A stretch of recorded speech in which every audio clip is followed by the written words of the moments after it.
अगर मैं आपसे पूछूं कि बाबा साहेब डॉक्टर भीमराव अंबेडकर की सफलता के पीछे सबसे बड़ा सहयोग किसका था, तो शायद आपका जवाब होगा बड़ौदा के महाराजा सयाजीराव गायकवाड़।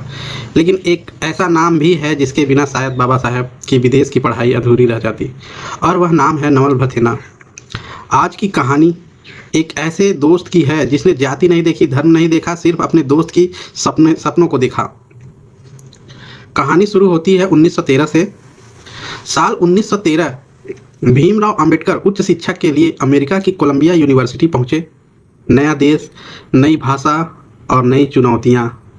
यहीं उनकी मुलाकात एक पारसी युवक नवल भथेना से हुई।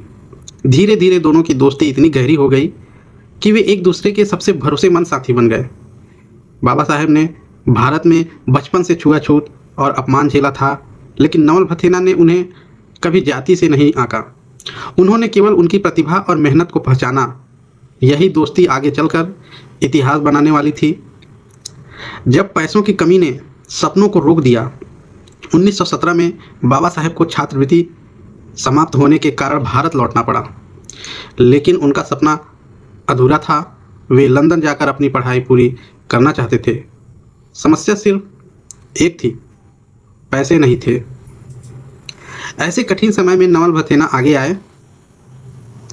उन्होंने बाबा साहेब को लगभग 5,000 रुपये का ऋण दिया। आज यह रकम छोटी लग सकती है, लेकिन उस समय यह इतनी बड़ी राशि थी कि एक सामान्य व्यक्ति पूरी जिंदगी में भी इतनी बचत नहीं कर पाता था। यही आर्थिक सहायता बाबा साहेब के लिए नई उम्मीद बन गई। लंदन की पढ़ाई पूरी हुई। 1920 में बाबा साहेब दोबारा इंग्लैंड पहुंचे। उन्होंने लंदन स्कूल ऑफ इकोनॉमिक्स में अपनी पढ़ाई पूरी की। ग्रेज इन से कानून की शिक्षा पूरी की। इसी दौरान कुछ समय के लिए जर्मनी के यूनिवर्सिटी ऑफ बोन में भी अध्ययन किया। अगर उस समय आर्थिक सहायता न मिलती तो शायद यह संभव ही नहीं हो पाता। सिर्फ यही नहीं, 1923 में जब बाबा साहेब भारत लौटे और बॉम्बे हाई कोर्ट में वकालत शुरू करनी थी, तब भी उनके पास पंजीकरण शुल्क जमा करने के पैसे नहीं थे। एक बार फिर नवल भथेना ने लगभग 500 रुपये देकर उनकी मदद की। सोचिए, एक मित्र बार बार बिना किसी स्वार्थ के साथ खड़ा रहा। ना कोई प्रचार, ना कोई प्रसिद्धि, सिर्फ सच्ची मित्रता। दोस्ती की सबसे बड़ी मिसाल। इतिहास में अक्सर राजाओं, नेताओं और आंदोलनों की चर्चा होती है, लेकिन नवल भथेना जैसे लोगों का नाम बहुत कम लिया जाता है। उन्होंने ना मंच मांगा, ना सम्मान, लेकिन उन्होंने उस व्यक्ति का साथ दिया जिसने आगे चलकर भारत का संविधान लिखा और करोड़ों लोगों के अधिकारों की लड़ाई लड़ी।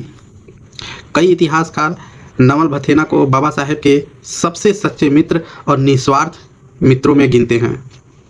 दोस्त वह नहीं होता जो खुशियों में साथ दे, दोस्त वह होता है जो आपके टूटते हुए सपनों को फिर से खड़ा कर दे। नवल भथेना ने बाबा साहेब को केवल पैसे ही नहीं दिए, उन्होंने उनके सपनों को आगे बढ़ने का अवसर दिया। और शायद यही कारण है कि आज जब हम बाबा साहेब की महान उपलब्धियों की बात करते हैं, तो हमें उस सच्चे मित्र को भी याद करना चाहिए जिसने कठिन समय में उनका हाथ नहीं छोड़ा। अगर आपको लगता है कि नवल भथेना जैसे लोगों का योगदान हर भारतीय तक पहुंचना चाहिए, तो इस वीडियो को ज़्यादा से ज़्यादा शेयर कीजिए और चैनल को सब्सक्राइब करना मत भूलिए। जय भीम।